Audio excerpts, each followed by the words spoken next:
ඔය නපුරු වුණාම, දුෂ්ට වුණාම, සැරපරුස වුණාම අනිත් අය අකමැති යාට. අම්මට තාත්තට පවා සැරපරුස නපුරු කෙනා එපා වෙනවා. ඒ වගේ දෙමව්පියෝ දරුවන්ටත් එපා වෙනවා. ඒ වගේ ස්වාමියෙක් බිරිඳට එපා වෙනවා. එවැනි බිරිඳක් ස්වාමියාට එපා වෙනවා. නපුරු දුෂ්ටකම් හිතේ තියෙනකොට එයා ලස්සන නැහැ. අපේ මූණේ ලස්සනක් සිරියාවක් කියලා ගතන. ලස්සන කියන්නේ සුදු පාටම නෙවෙයි. සමහරට හැම කළු පාටයි තල්ලලිවි. එහෙම වුණාට සිරියාවක් තියෙනවා. අර හිත හොඳ කෙනාගේ. සමහර දුෂ්ට නපුරු වුණාට පස්සේ මූණෙන් එන්නේ නැහැ ඒ සිරියාව.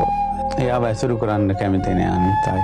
ඒ නිසා හිතේ දුෂ්ටකම් අඩු වෙනකොට මෛත්‍රී සහගත සිතුවිලි පවත්නකොට තමන්ම දන්නේ නැතුව මූණෙන් කිරණක් විහිදෙනවා.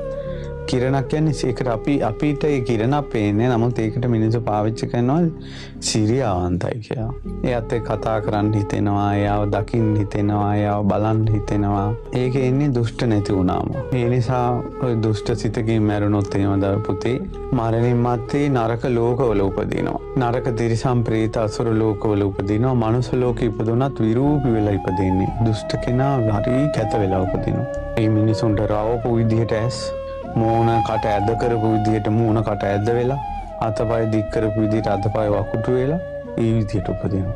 ඉතින් ඒ නිසා ඒ අයට යහපත අඩුයි. ඉතින් ඔච්චර භයානක දෙයක් නපුරුකමේ දුෂ්ටකමේ තියෙනවා.